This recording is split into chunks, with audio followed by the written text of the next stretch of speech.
Hey houseplant friends, welcome back to my YouTube channel. Today I'm going to be telling you about my dying plants, my most difficult plants, the plants I am killing, maybe rehabbing, question mark? All of the above actually is the answer to that. I'm gonna be telling you about my most difficult houseplants today. 10 plants here for you, most of them you might not even be able to tell what they're supposed to look like. Before we get into it, please make sure you like and subscribe. Maybe you've been binge watching my videos and you just forgot to hit that subscribe button.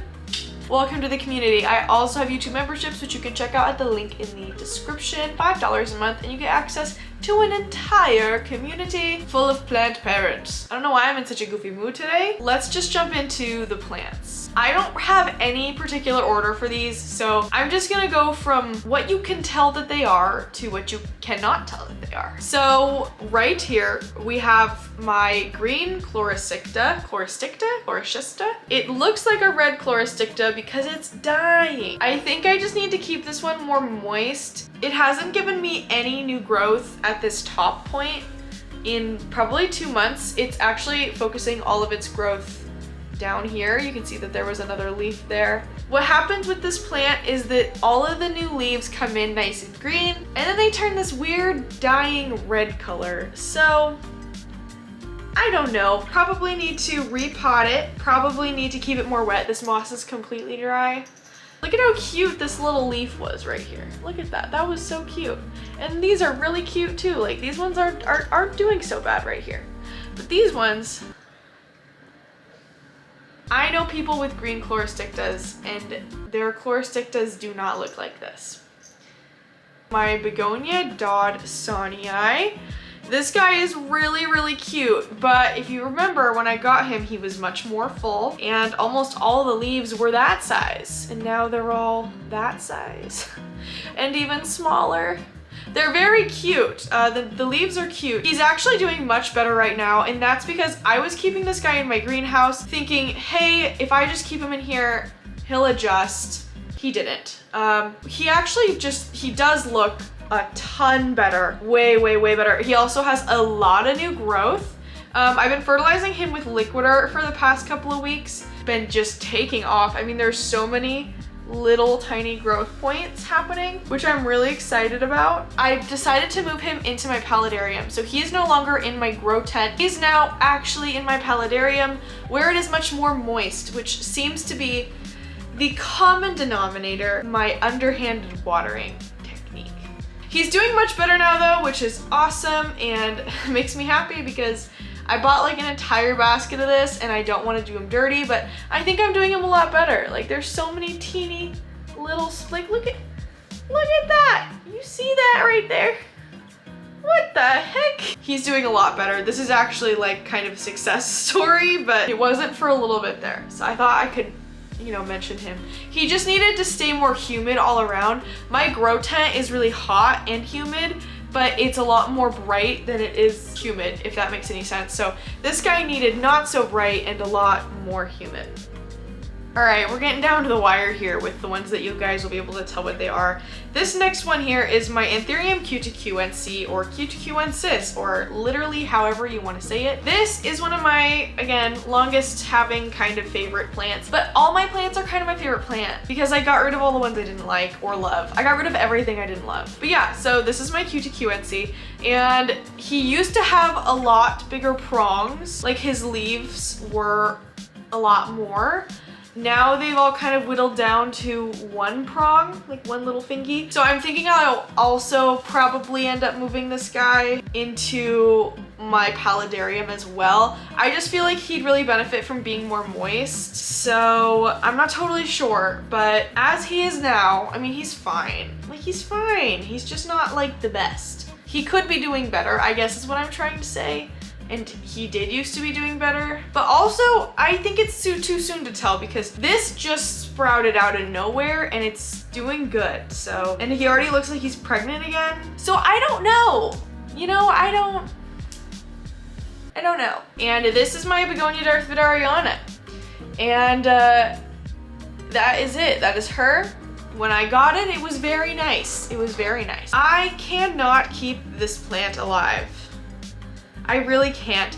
I have had this plant so many times, and this one's actually kind of coming back in. You can see there is a new leaf growing right there, which is very exciting for sure. What, like, do you see those two dead stems right there? This is, I think, the 6th one I've had. But since putting it in my Botanicas terrarium, it's doing good. Anya still gives them to me because she believes in me, which is really nice. I will get this down eventually. I got the Julau down and I killed 2 of those brutally, but you know, maybe I've got this one down. So this right here is my Hoya waymanii Borneo, which you can obviously tell what this is. He finally, after me having this guy for a year and a half, just put out a new leaf. Way too long. I love this plant so much. I love how rough it looks. Literally is like what even is that? I don't know. It just doesn't look like normal, I guess. Like, you would never see this in your grocery store, and I think that that's why I really like it. And this one is currently, yeah, putting out a new leaf, which is very exciting. So I am not currently killing this plant, but for a very long time I was like, are you alive? You are literally not growing. And then when I realized it was growing, it was after I finally moved it into a humidity box. I mean, a terrarium, what am I saying? I moved it into a terrarium and it started growing instantly. If that tells you anything, put your Hoyas in a freaking box, you guys. Put it in a box, give it a light, it'll do a thing. And mine did a thing. Okay, now this is the last one you'll be able to decipher. So this is my Syndopsis Silver Hero. This one also is doing better than it was. So when I first got it, it was doing great. It actually had a 3rd stem, which it currently now does not anymore have. You know, I thought everything was going good. I didn't really check on it a lot, but in my grow tent, it just started to decline. I was like, you know what? Why is this happening? So, you know what I decided to do? I decided to put it in my paludarium. Like I said, I've been putting things in there lately that need to be a little bit more humid.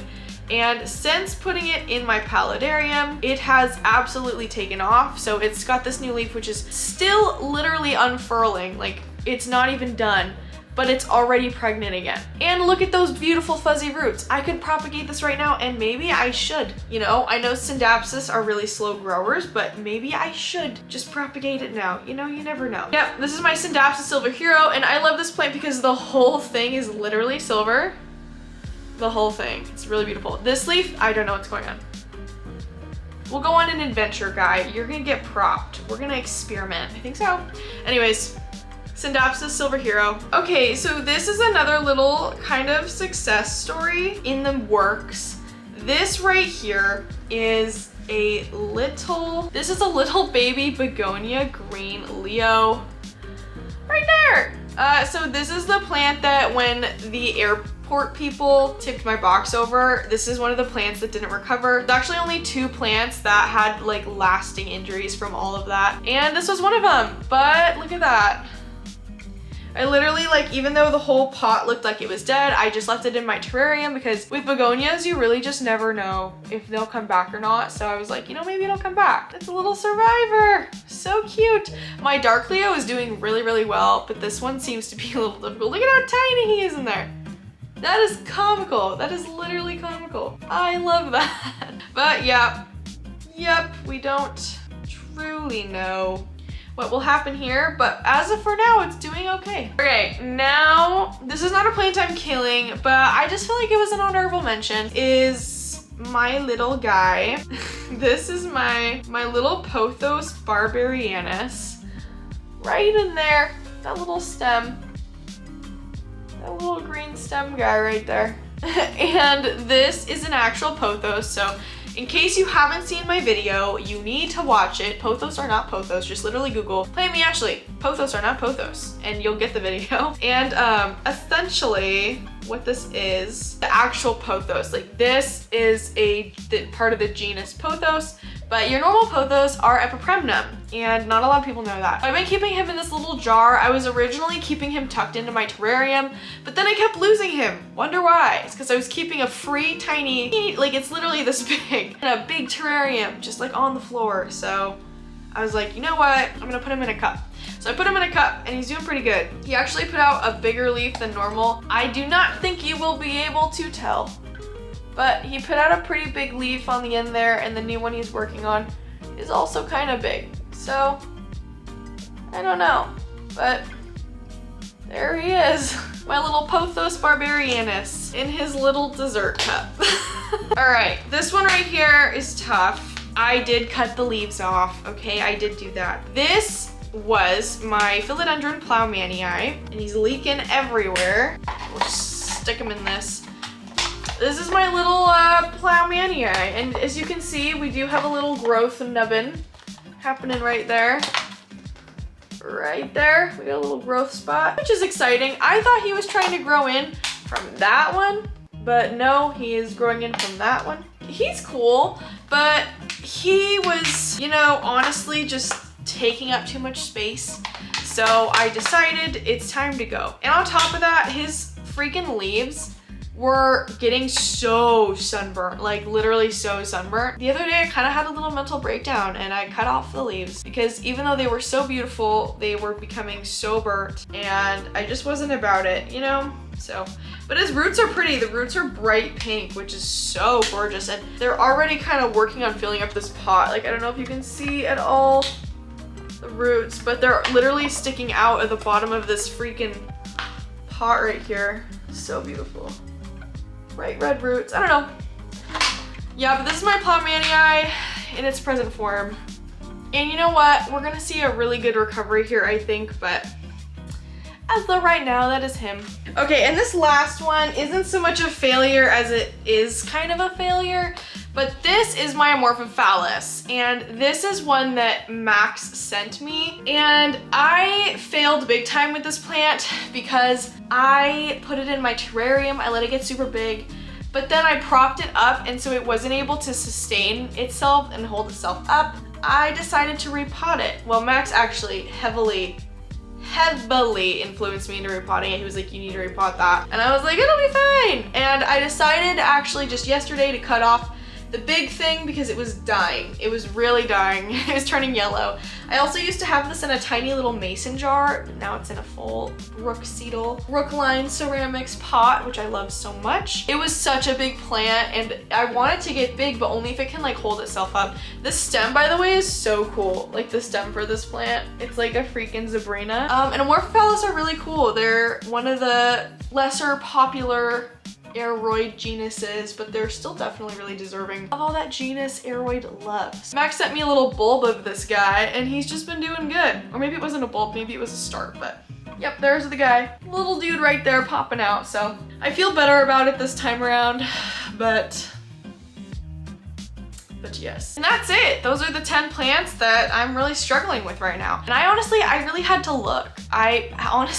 I've been doing good. You guys just saw my meltdown video the other day, but I'm filming this like a week and a half after all that stuff happened. I have noticed that a lot of the stuff that I did has made a lot of positive changes, like cutting the leaves. I know someone was upset at me for like cutting the leaves off my plowmaniai, but since doing that, the growth on that little nubbin has like tripled because it's not distracted by the big leaves anymore. My regal also, same thing. I cut off an old leaf on that and the new growth is just going so much better on the new leaf that's currently out. So I don't know, I feel really good about the decisions I made, and I know a lot of you guys like weren't so happy with that, but I was happy with that. And things are going well. I'm glad that I made the decisions I made because I'm seeing like a flourishing amount of new growth. So anyways, thanks so much for watching my little sad video about all the plants I am killing / keeping alive. And I hope that you guys liked this video. I hope that maybe you resonated with it. Maybe, you know, maybe you're killing plants right now too. Thanks so much for watching this video. Please make sure you hit like, subscribe, and tweet me at plantmeashley. Follow me on Instagram, TikTok, Twitter at plantmeashley, and follow our Reddit r/plantmememes. It's gonna be my #1 way to engage with people besides the comment section. But yeah, come join the Reddit. It's a good time. Also, become a YouTube channel member. You get YouTube channel benefits as well as plant me benefits in the Discord. So come hang out. It's a good time. At least I think it is. And so do 160 other channel members. Hang out. Anyways, it's only $5 a month. It's literally the cost of one of your coffees, and you get to join an entire plant parent community. Yep, I'll see you guys later. Thank you so much for the extra channel support to Carissa Lawrence, All the Green Places, and Botanicas. Goodbye.